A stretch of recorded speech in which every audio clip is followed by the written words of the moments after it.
So today I'm here with Nicolas, and Nicolas hopped across the Mediterranean from Tunisia. And well, you've got reason to celebrate, I believe, because Nicolas has just won a gold lion. I think the first one for Tunisia, probably in media the first one for the Arab world. Maybe you can explain the piece of work that actually won. The whole idea is what we noticed after the revolution is that people had a problem to project themselves in the future. They were arguing about the past, arguing about the present, and everything. They wanted everything now, and the country was collapsing. And the transition government didn't give the right sign to the people to give them hope for the future. And our idea was just to put all the media together and simulate a date 3 years in the future, and imagine Tunisia as a modern, prosperous, democratic country. And it found a huge echo in Tunisia. It was people really engaged in this and proposed. It was a really nice operation. So it's a big media stunt. So everybody read a newspaper from the future, and I think on TV it will feature it. It's a marvelous piece of work. You need to check it out. But let's move maybe to the topic as such, Tunisia, the Arab world. There's a lot of talk about this being the Facebook revolutions, the Twitter revolutions. On the other hand, people perceive the Arab world as, they're kind of back in the day, they're not progressing, so it doesn't fit together. Twitter revolution in this society that we don't always have a lot of understanding of. What do you feel? What is actually happening, and what's the impact on marketing and communications? I wouldn't say it's a Twitter and Facebook revolution. It began by a social revolution, because people needed work. They needed to see another future. They were fed up of dictatorship, and it started with the guys from the south of Tunisia who had nothing to lose, and these are the ones who went into the streets and fought against the policemen.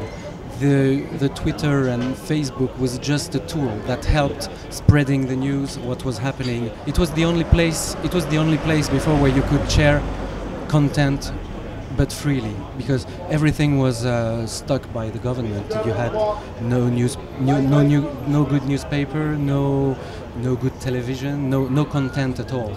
And the only way to find good content was on the internet. And so people began to play with these social network, and it became like a natural language. So what is the impact of this revolution, the social revolution, on communication in Northern Africa? Do you have a perspective? As a creative, I see great opportunities, because now you have the freedom of speech that was completely closed. No one could talk, no one could say anything. Today, you have people are beginning to create their own content. Everything is possible now, and we feel there's this crazy and really positive energy. So I believe it will be very good for creativity. As for the moment. From an economic point of view, it's still difficult, because the country is going backwards. It has to start again.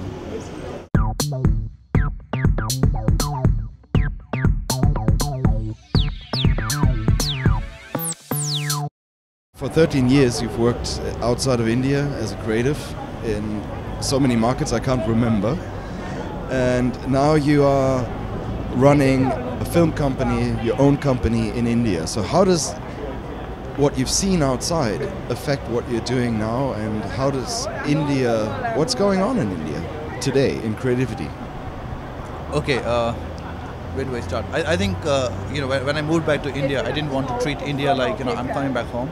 For me, it was like going back to a new country again, because I've been out for so long. So it was like, like when I left India, it was a totally different country versus when I went back. So for me, like treating India like a new country was the best way I could actually see myself living and adjusting to the the way things work here. So from that point, I didn't have much problem in settling down. India is a huge market, so what I left before, to what I came back, and it's really amazing. I mean, from everything from the kind of budgets that they use, to the kind of briefs that we get, to the kind of scripts we are getting, it is. I think it's very much compared with the West. The budgets have really shot up. I remember that when we would work outside India, and we would like say that, oh, the budgets that we got in India were like so small. But now, we are doing like posts, in the West. Like recently we did a job where we did the entire post at MPC for almost like 2 months in London. So a lot of opportunities. It's a crazy market. It's like I'm just quoting like one of the guys who was saying, like, for example, if you're working for a client, the client generally says that it's such a huge market, like whatever you do is going to sell, right? So it's all about the deadlines.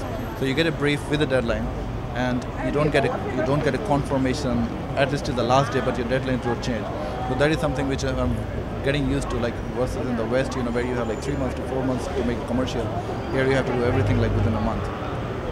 What is the big topic in communications in India? Is there anything that's different from the discussion we are having here in Cannes, what everybody is talking about here, conversion of channels and all that? Is there something very different in India that people are talking about, or is it actually the same global conversation?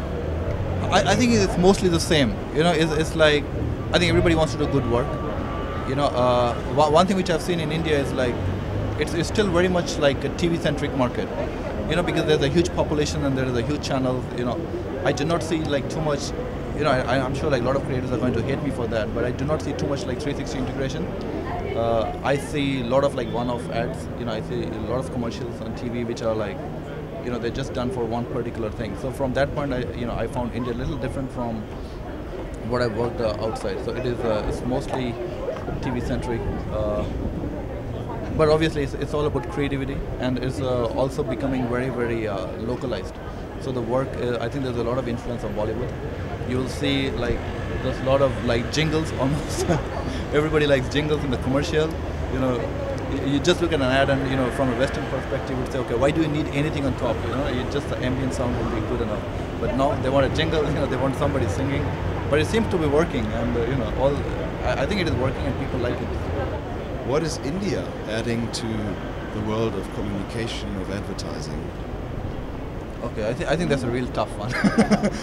See, I like just recently, just yesterday, I was reading the newspaper, and they were saying like the top companies in India, the top 2 companies are actually now local Indian companies. I think one of them is Tata, and the other is Infosys, and then they have like left behind Googles and all that.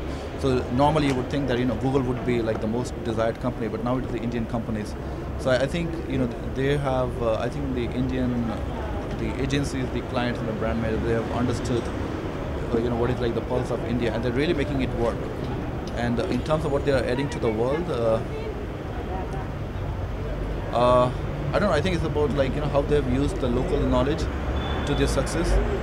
There is I think like okay, I wouldn't use that the name of a particular client, but there is a sudden burst of a lot of local Indian companies, from mobile phones to like sanitary napkins, and they're all like local Indian companies, and they're really kicking the ass of like the big companies, like overseas companies, and I think they have a lot to learn.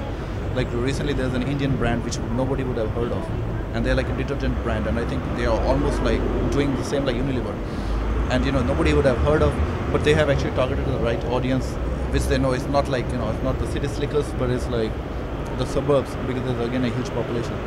So I think if there's something to learn, we could probably look at those brands and say how they're doing it, and there's something to learn from there.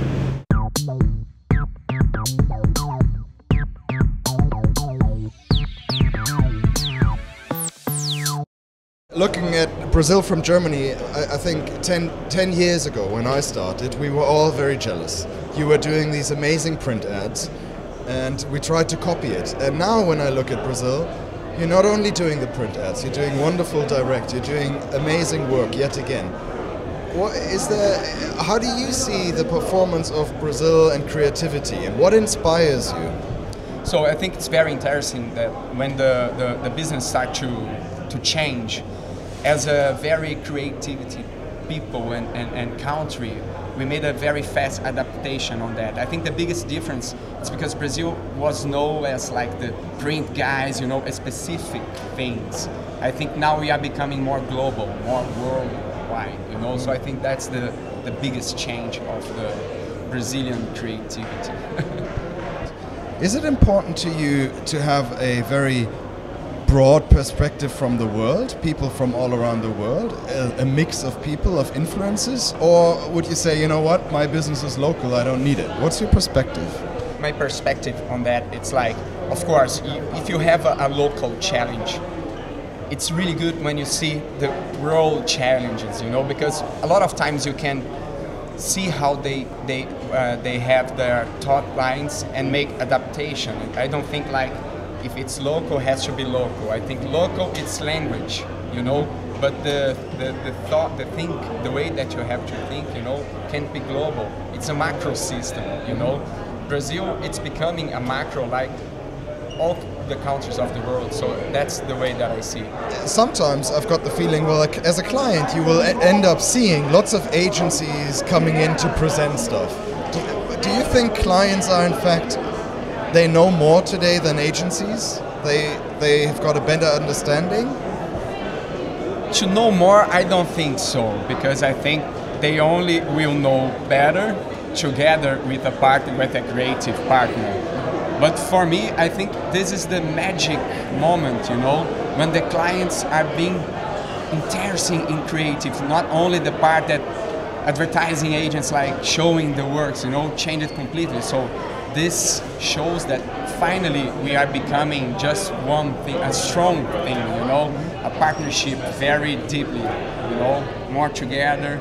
Now our clients knows better what about creativity, what is creative, what is a big idea, you know. So I think this is wonderful, magic.